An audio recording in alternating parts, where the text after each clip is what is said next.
वाराह पुराण में महाराज जी एक चरित्र है। महर्षि औरव तप कर रहे थे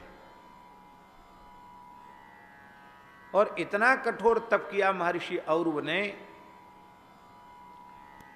कि देवराज इंद्र को भय हो गया, कहीं इंद्रासन तो नहीं ले लेंगे ये। तो भगवान शिव के पास चले गए, प्रभु बचाइए हमारे इंद्रासन को, महात्मा और वो तप कर रहे हैं। भगवान बोले ठीक है। तो तुलसी, बिल्वपत्र, कुश, दूर्वा, पुष्प, कंदमूल, फल आदि लेने जब महर्षि वन में गए तो भगवान शंकर आए और अपने तीसरे नेत्र की ज्वाला से महर्षि औरव के आश्रम को दग्ध कर दिया, जला दिया। सारे वृक्ष जल गए, राख हो गया, सब झोपड़ी जल गई, पर्णकुटी जल गई। महर्षि वहां से आए तो देखा यहां तो सब खाक हो गया।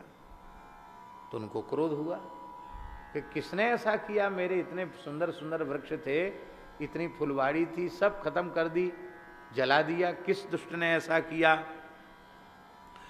तो शाप दिया, जिसने ऐसा किया हो वह कोई भी क्यों न हो, जैसे उसने हमारे आश्रम को जलाया है ऐसी वो निरंतर अग्नि के दाह से पीड़ित रहे, जलता रहे। शाप दे दिया। शाप देने से तपस्या नष्ट हो गई। यही अभीष्ट था उनको तपस्या से विरत करना, इसलिए क्रोध उत्पन्न करा के उनकी तपस्या में विक्षेप उत्पन्न किया।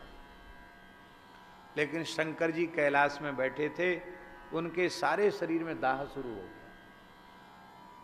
लगता था कि आग में जला जा रहा हूं। तीनों लोकों में, पूरे ब्रह्मांड में शंकर जी घूमे पर उनका दाह शांत नहीं हुआ।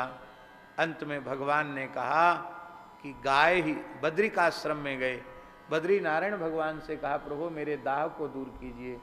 तब उन्होंने कहा ब्रह्म शाप से आप दग्ध हैं, आपके दाह को कोई दूर नहीं कर सकता, केवल गाय ही ऐसी हैं जो आपके ताप को दूर कर सकती हैं। तो गायों का स्तवन करो। भगवान नारायण ने और भगवान शिव ने गोस्तवन किया और बद्रिकाश्रम क्षेत्र से 77 गाय प्रकट हुई। कितनी? मूल ग्रंथ में लिखा है सप्त सप्तति, माने 77 गाय प्रकट हुई और वो खड़ी हो गई ऊपर शिव जी के और अपने थनों से दूध की धारा गिराने लग गई। और जैसे उन 77 गायों की दुग्ध धारा से शिव जी का अभिषेक हुआ, तत्काल वो शाप से जो जलन हो रही थी वो शांत हो गई। लगता है तभी से भगवान शंकर ने कहा कि जो उसमें श्रावण महीना था, बोलो हमारा दुग्धाभिषेक करेगा, उसके भी पाप ताप संताप की निवृत्ति हो जाएगी। तब से दुग्धाभिषेक होने लगा।